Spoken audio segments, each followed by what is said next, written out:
உங்க பிசினஸ்ல வர்ற மொத்த வருமானத்துல ஒரு 70% உங்க ஊழியர்களே தின்ன தீர்த்துடுற ஒரு விசித்திரமான தொழில நீங்க எப்பவாவது கற்பனை செஞ்சு பார்த்திருக்கீங்களா? ம் இது கேட்கவே கொஞ்சம் அதிர்ச்சியா இருக்கு இல்லையா? ஆமா, ஆனா அதுதான் உண்மை. அறிவை தேடி வந்திருக்க உங்களுக்கு இந்த ஆழமான அலசலுக்கு மனமார்ந்த வரவேற்பு. இன்னைக்கு நம்ம விவாதிக்க போற தரவு த கோல்டன் எக், அதாவது லேயர் ஃபார்ம் லாபத்துக்கான ஒரு வரைபடம் அப்படிங்கிற ஒரு ஆவணம். கரெக்ட். இது ரொம்பவே சுவாரஸ்யமான ஒரு டாக்குமெண்ட். கண்டிப்பா. இந்த ஆவணத்தோட மைய நோக்கம் என்னன்னா, மாசம் 1,00,000 வருமானம் ஈட்டக்கூடிய ஒரு முட்டைக்கோழி பண்ணைய எப்படி உருவாக்குறது அப்படிங்கிறது தான். அதாவது இது ஏதோ விதைகளை தூவி விட்டு மழைக்காக காத்திருக்கிற வழக்கமான விவசாயம் இல்ல. ஆமா, இது முற்றிலும் மாறுபட்ட ஒண்ணு. இது ரொம்ப துல்லியமான எண்கள், உயிரியல், அப்புறம் சப்ளை செயின்னு சொல்லப்படுற விநியோக சங்கிலி, இது எல்லாத்தையும் உள்ளடக்கிய ஒரு சிறு தொழில் வியூகம். என்னுடன் இணைந்து இந்த ஆவணத்தை அலச வந்திருக்கார் நமது நிபுணர். இந்த ஆழமான அலசல்ல இணையறதுல எனக்கு ரொம்ப சந்தோஷம். நீங்க ஆரம்பத்துல சொன்ன அந்த 70% உதாரணம் மிகச்சரியான ஒரு தொடக்கம். ஏன்னா இந்த கோல்டன் எக் ஆவணம் கோழிகளை வெறும் உயிரினங்களா பார்க்கல, அதுங்கள உள்ளீடுகளை முட்டைகளா மாத்திர சிறிய உயிரியல் இயந்திரங்களா பாக்குது. இப்போ இந்த தொழிலை எப்படி லாபகரமா மாத்துறதுன்னு புரிஞ்சுக்க நாம சில அடிப்படை விஷயங்கள் இருந்து தொடங்கணும். அப்படியா? அப்போ அந்த அடித்தளத்துல இருந்தே ஆரம்பிப்போம். இப்போ லாபம் சம்பாதிக்கணுங்கிற இலக்கை அடைய நம்ம முதல்ல எந்த வகையான பண்ணைய தேர்ந்தெடுக்கிறோம் அப்படிங்கிறது ரொம்ப முக்கியம் இல்லையா? ஆமா, அதுதான் முதல் படி. பொதுவகை பண்ணை அப்படின்னாலே எல்லோருக்கும் பிராய்லர், அதாவது கறிக்கோழி வளர்ப்பு தான் சட்டுன்னு நினைவுக்கு வரும். ஆனா இந்த ஆவணம் லேயர் எனப்படும் முட்டைக்கோழி வளர்ப்பை தான் பரிந்துரை செய்து. ஏன் இந்த வேறுபாடு? இதுக்கு முக்கிய காரணம் கேஷ் ஃப்ளோ, அதாவது பணப்புழக்கம். ஒரு பிசினஸ உயிரோட்டமா வச்சிருக்கிறதே இந்த பணப்புழக்கம் தானே. கண்டிப்பா. இப்போ பிராய்லர் கோழி வளர்ப்புன்னா குஞ்சுகளை வாங்கி ஒரு குறிப்பிட்ட எடை வர்ற வரைக்கும் வளர்த்து அப்புறம் மொத்தமா வித்துடும். இதுல வருமானம்ங்கிறது ஒரு முறை தான் கிடைக்கும். நீங்க மறுபடியும் புதுசா குஞ்சுகளை வாங்கி முதலீடு செய்யணும். ஓ, அதாவது சுழற்சி முறையில போகும். ஆமா. ஆனா லேயர் கோழி வளர்ப்புங்கிறது அப்படி இல்ல. முட்டை கோழிகள் தினமும் முட்டையிடும். இதனால உங்களுக்கு தினமும் ஒரு பொருள் உற்பத்தி ஆகுது. அதை விற்பதன் மூலமா மாதாந்திர பணப்புழக்கம் தொடர்ந்து உறுதி செய்யப்படுது. இதை நான் இப்படி புரிஞ்சுக்கிறேன். இப்போ பிராய்லர் கோழி வளர்க்கறது பேங்க்ல முதலீடு செஞ்சுட்டு முதிர்வடைகிற வரைக்கும் காத்திருக்கிற ஃபிக்ஸ்டு டெபாசிட் மாதிரி. கரெக்ட். குறிப்பிட்ட காலம் முடிஞ்சதும் மொத்தமா பணம் கிடைக்கும்.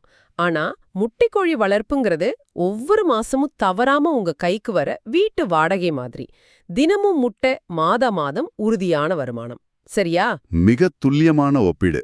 அந்த மாதாந்திர வாடகை மாதிரி வர்ற வருமானம் தான் ஒரு தொழிலை எந்த சூழலிலும் தாக்கு பிடிக்க வைக்கும். சரி, இப்போ பண்ணை வகையை முடிவு செஞ்சுட்டோம். அடுத்த மிக முக்கியமான கட்டம் பண்ணையோட அளவு. ஓகே, அந்த ஸ்கேல் பத்தி சொல்லுங்க. இப்போ 1,00,000 ரூபாய் மாதாந்திர லாபம்ங்கிற இலக்கை அடையணும்னா குறைஞ்சது 800 இருந்து 1000 கோழிகளையாவது வளர்க்கணும்னு இந்த ஆவணம் உறுதியா சொல்லுது. 100 இல்லைன்னா 200 கோழிகளை வச்சுக்கிட்டு பெரிய லாபத்தை எதிர்பார்க்க முடியாது. ஆரம்பிக்கும் போதே 1000 கோழிகள்ங்கிறது மிகப்பெரிய ஆபத்தா தெரியலையா? நிறைய பேருக்கு இந்த சந்தேகம் வரும்.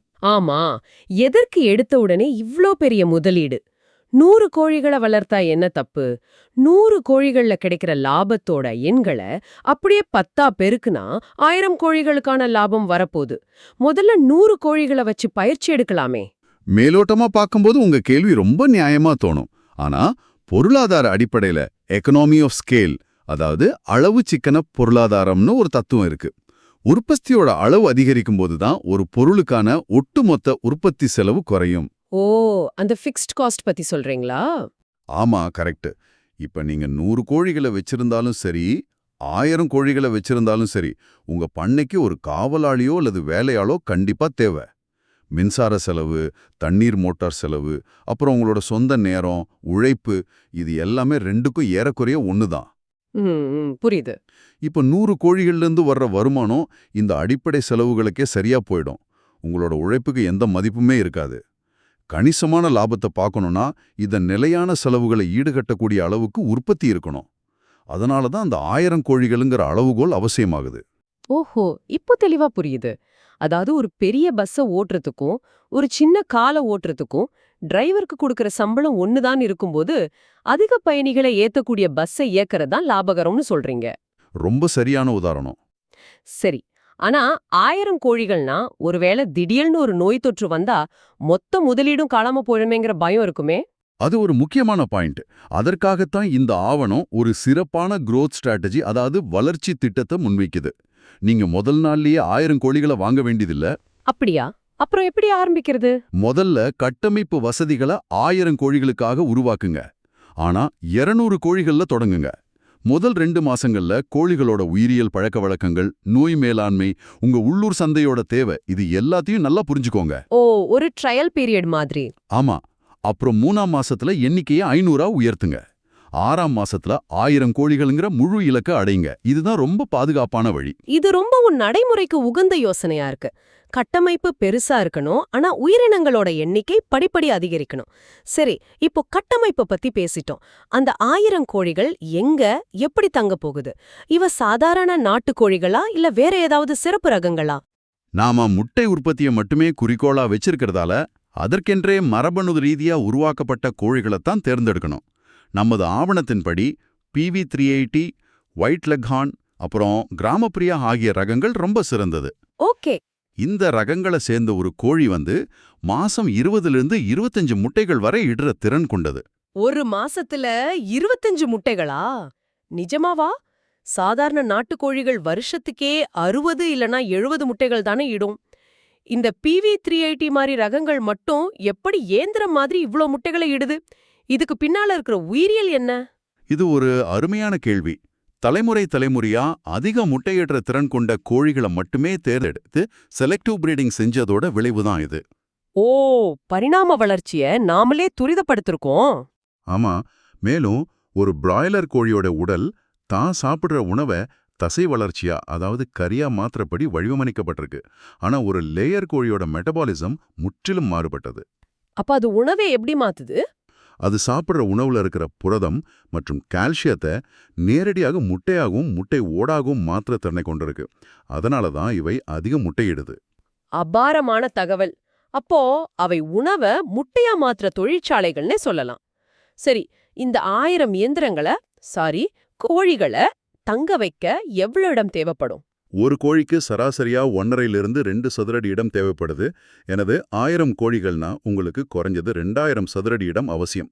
ஓகே, 2000 சதுரடி. கட்டுமான செலவு குறைக்க ஆஸ்பெஸ்டாஸ் அல்லது தகரத்தாலான மேற்கூரைகளை பயன்படுத்தலாம். ஆனா இந்த கட்டமைப்புல நாம மிக கவனமா இருக்க வேண்டிய ஒரு விஷயம் இருக்கு. அது வென்டிலேஷன், அதாவது காற்றோட்டம். 1000 கோழிகளை 2000 சதுர அடியில அடைக்கிறதுங்கிறது கொஞ்சம் யோசிச்சு பார்த்தா குறைந்த செலவுல கட்டப்பட்ட அதிக மக்கள் நெரிசலா வாழக்கூடிய ஒரு அடுக்குமாடி குடியிருப்பு வடிவமைக்கிற மாதிரி இருக்கு. இந்த அளவுக்கு நெரிசல் இருக்கும்போது காற்றோட்டம் எந்த அளவுக்கு முக்கிய பங்கு வகிக்குது? காற்றோட்டம் இல்லனா ஒட்டுமொத்த பண்ணையும் சில நாட்கள்ல அழிஞ்சிடும். நான் கொஞ்சம் முன்னாடி சொன்ன மாதிரி கோழிகள் அதிக புரதம் நிறைந்த உணவை சாப்பிடுது. இதனால அவற்றின் கழிவுகள்ல நைட்ரஜன் அளவு மிக அதிகமா இருக்கும். ஓ, அந்த நெடி அதிகமா இருக்குமே. ஆமா. இந்த கழிவுகள் குடிலுக்குள்ளேயே இருக்கும்போது அதிலிருந்து அமோனியாங்கிற நச்சு வாயு உற்பத்தியாகும். காற்றோட்டம் சரியா இல்லனா இந்த அமோனியா வாயு குடிலுக்குள்ளேயே தங்கி கோழிகளோட சுவாச மண்டலத்தை நேரடியாக தாக்கும். மூச்சு திணறல் ஏற்படும். முட்டை உற்பத்தி உடனடியா சரியும். அதனால கிராஸ் வென்டிலேஷன் கட்டாயம் இருக்கணும். அதாவது நாம கோழிகளை பாதுகாக்கல, அடிப்படையில அந்த 2000 சதுர அடியோட தட்ப வெப்பத்தையும் காத்தோட தரத்தையும் தான் நிர்வகிக்கிறோம். சரி, இப்போ பண்ணையும் தயாராகிடுச்சு, கோழிகளும் உள்ள வந்துருச்சு. நாம எதற்காக இவ்ளோ நேரம் பேசிக்கிட்டு இருக்கோமோ அந்த விஷயத்துக்கு வருவோம். கண்டிப்பா. 1,00,000 அந்த பொருளாதார கணக்கீடு எப்படி வேலை செய்யுது? எங்களை கொஞ்சம் பிரிச்சு மேலாம் வாங்க. சரி, கணக்க பாப்போம். முதலாவதா 1000 கோழிகள் இருக்குங்கிறதால தினமும் 1000 முட்டைகள் கிடைக்கும்னு தப்பு கணக்கு போட்டுடக்கூடாது. கோழிகள் என்னதான் சிறப்பா உருவாக்கப்பட்டிருந்தாலும் அவை இயந்திரங்கள் இல்லையே. நமது ஆவணம் யதார்த்தமான உற்பத்தி விகிதமா 80% கணக்கிட சொல்லுது. 80%? ஏன் அந்த 20% குறைவு? நோயின் காரணமாக்கலாம்? அது மட்டும் இல்ல, சில நேரங்கள்ல கோழிகள் இறகுகளை உதிரிக்கிற மோல்டிங் காலகட்டத்துல இருக்கும். அப்போ முட்டையிடாது. பண்ணைக்குள்ள இருக்கிற சின்ன வெப்ப மாற்றங்கள் அல்லது தங்களுக்குள்ள சண்டையிட்டுக்கிற மன அழுத்தம் கூட முட்டை உற்பத்தியை ஓரொரு நாட்களுக்கு தாமதப்படுத்தலாம். ஓ, ஸ்ட்ரெஸ் கோழிகளுக்கும் இருக்கா? ஆமா. அதனால 80%ங்கிறது ஒரு பாதுகாப்பான கணிப்பு. ஆக 1000 கோழிகள்ல இருந்து தினமும் 800 முட்டைகள் கிடைக்கும். ஒரு மாசத்துக்கு 24,000 முட்டைகள். ஒரு மாசத்துக்கு 24,000 முட்டைகள். ஓகே. விலையை எப்படி நிர்ணயம் செய்யறது? சந்தையில ஏற்ற இறக்கங்கள் இருக்குமே. ஆமா. முட்டையோட விலை சந்தைக்கு சந்தை மாறுபடும். பொதுவா 5லிருந்து 7 ரூபாய் வரை விற்கப்படலாம். நாம ஒரு பாதுகாப்பான சராசரியா 6 ரூபான்னு வச்சுப்போம். சரி, 6 ரூபாய். 24,000 முட்டைகளை 6 ரூபாய்க்கு வித்தா உங்களுக்கு கிடைக்கிற மாதாந்திர மொத்த வருமானம், அதாவது கிராஸ் இன்கம், 1,44,000 ரூபாய். 4,000. கேட்கவே ரொம்ப நல்லா இருக்கு. ஆனா இதுல செலவுகள் எவ்வளோங்கறத பொறுத்து தான் உண்மையான லாபம் தெரியும். அந்த 90,000 ரூபாய் செலவு கணக்கு கொஞ்சம் விளக்குங்களேன். அந்த 90,000 ரூபாய் மொத்த செலவுல வேலையாட்களுக்கான கூலி ஒரு 10,000, மருத்துவ செலவுகள் மற்றும் தடுப்பூசிகளுக்கு ஒரு 5,000, மின்சாரம் மற்றும் மோட்டார் பராமரிப்புக்கு 5,000னு வச்சுப்போம். மீதமுள்ள மிகப்பெரிய செலவு ஒன்று இருக்கு, அதுதான் தீவனம். வெறும் கோழி தீவனத்துக்காக மட்டுமே மாசம் 70,000 ரூபாய் செலவாகும். ஒரு நிமிஷம் இருங்க, இதை நான் கொஞ்சம் உள்வாங்கிக்கிறேன். மொத்த செலவான 90,000த்துல 70,000 ரூபாய் வெறும் உணவுக்கு, அதாவது தீவனத்துக்கே போயிடுதா? அப்படியானால் இந்த பண்ணையோட உண்மையான முதலாளி விவசாயி இல்ல, கோழி தீவனம் தான். ஏன் இந்த தீவனத்துக்கு இவ்ளோ பெரிய செலவாகுது? ஏன்னா தினமும் ஒரு முட்டையை உருவாக்குறதுங்கிறது சாதாரண உயிரியல் செயல்பாடு இல்ல. அதுக்கு கோழியோட உடலுக்கு தொடர்ச்சியான ஆற்றல் தேவை. அந்த ஆற்றலை வழங்க தீவனத்துல உயர்தர மக்காச்சோளம், அதாவது கார்போஹைட்ரேட், அப்புறம் சோயா, அது புரதம், இதெல்லாம் சரியான விகிதத்துல இருக்கணும். இந்த மூலப்பொருட்களோட விலை சந்தையில அதிகமா இருக்கிறதால தீவன செலவும் அதிகமாகுது. நீங்க 70,000 ரூபாய் தீவனமா உள்ள கொட்டினா அது முட்டையா மாறி 1,44,000 வெளியே வருது. இதுதான் அதோட இயற்பியல். வாவ், நம்பவே முடியல. அதனால 1,44,000த்துல 90,000 போக உங்க நிகர லாபம் தோராயமா 54,000 ரூபாயா இருக்கும். முட்டையோட விலை கொஞ்சம் உயரும் போதோ இல்ல தீவன செலவை நீங்க திறமையா குறைக்கும் போதோ இந்த லாபம் மாசம் 1,00,000 ரூபாய் வரை தொடலாம். இது நிஜமாவே ஒரு அதிர்ச்சியூட்டுற உண்மை. தீவனத்தோட விலை கொஞ்சம் மாறினா கூட முழு லாப கணக்கும் தலைகீழாகிடுங்கிறத புரிஞ்சுக்க முடியுது. சரி, லாபத்தை அதிகரிக்கணும்னா செலவை குறைக்கிறத விட வருமானத்தை அதிகரிக்கிறது தான் புத்திசாலித்தனம். காகிதத்துல 6 ரூபாய்னு கணக்கு போட்டுட்டோம். ஆனா நிஜத்துல ஒரு முட்டைய 6 ரூபாய்க்கு யாரிடம் எப்படி விற்பது? மொத்த வியாபாரிகள் கிட்ட வித்தா அவங்க 4 ரூபாய் இல்லைன்னா 5 ரூபாய்க்கு தானே கேட்பாங்க. மிகச் சரியான கேள்வி.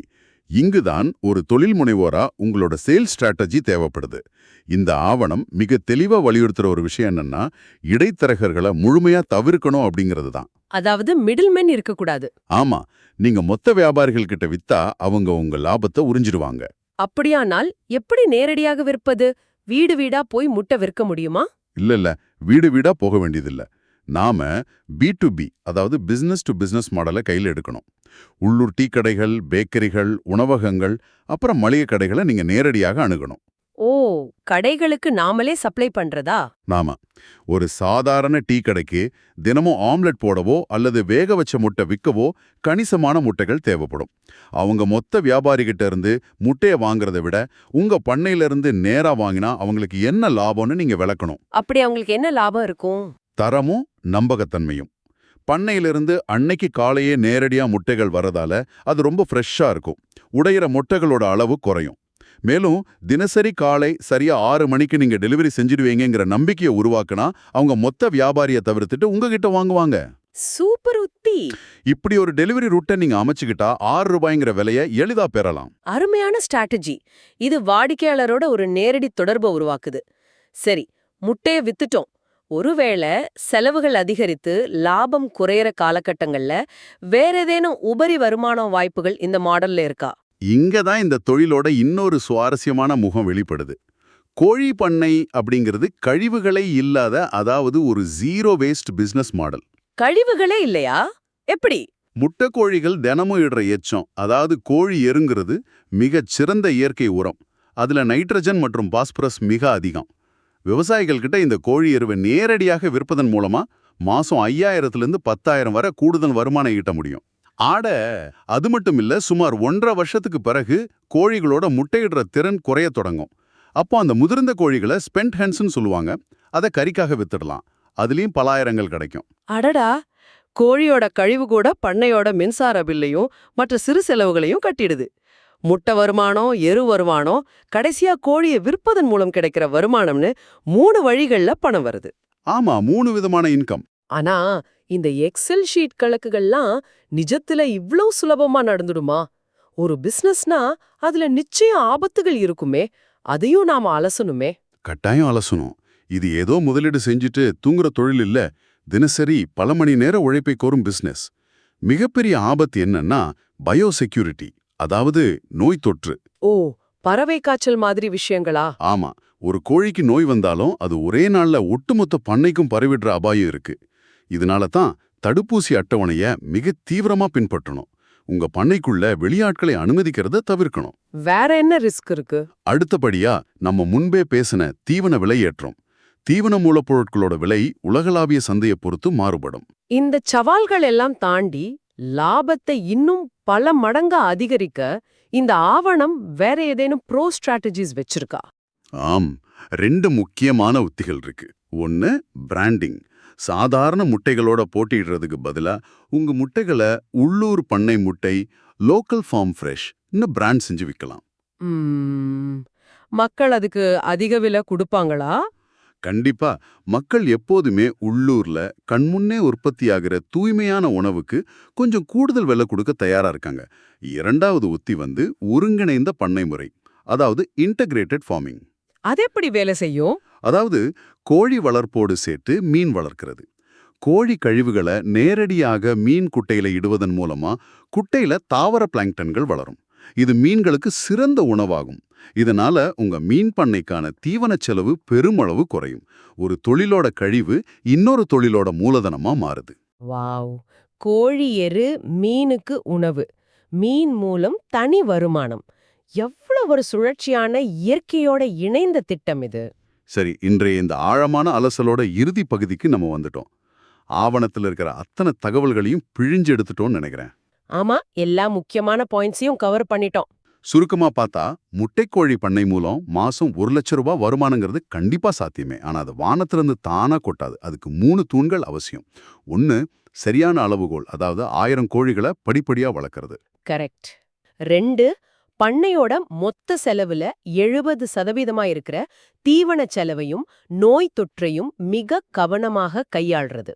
3, மிக முக்கியமா இடைத்தரகர்கள் இல்லாத நேரடி B2B விற்பனை நெட்வொர்க்கை உருவாக்குறது. இதுல எந்த சந்தேகமும் இல்ல. இது கூட அந்த ஒருங்கிணைந்த பண்ணை முறையும் இணைச்சுக்கிட்டா பிசினஸ் இன்னும் வலுவடையும். நிச்சயமா. இறுதியா அறிவை தேடி வந்த உங்களுக்கு இத்துடன் முடிஞ்சிடாம மேலும் சிந்திக்க ஒரு விஷயத்தை விட்டு செல்ல விரும்புறோம். இந்த மொத்த பண்ணையோட செலவுல 70% கோழி தீவனத்துக்கு போகுது. அந்த தீவனம் சோயா மற்றும் மக்காச்சோளத்தால் ஆனதுன்னு பார்த்தோம் இல்லையா?